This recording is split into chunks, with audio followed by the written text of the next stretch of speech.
Todavía recuerdo la noche que estuve en el hotel de 5 estrellas que pagué yo un tío auténtico a mis camaradas de la Cruz Honor. Fue cuando me nombraron uno de sus caballeros. Eran mi familia, eran todo para mí. Trabajábamos de tiendas, discos de videojuegos muy caros, con un imán que teníamos. Hacíamos muchos trapicheos, robábamos gasolina, cogíamos un camión, le poníamos un tubo y llenábamos el bidón de gasoil.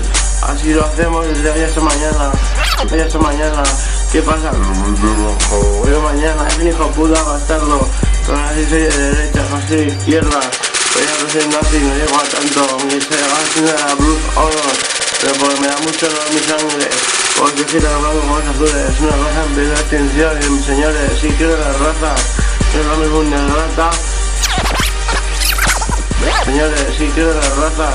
No es lo mismo un negrata y una rubia morena.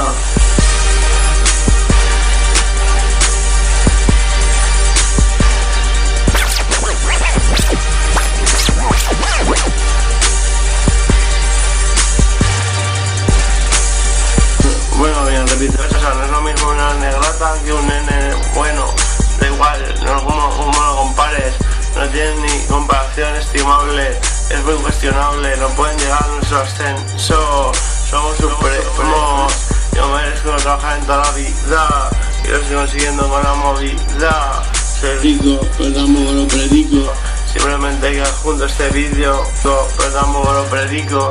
Simplemente que adjunto este rico, pero tampoco lo que rico, soy rico, soy rico, soy rico, soy rico, soy rico, soy rico,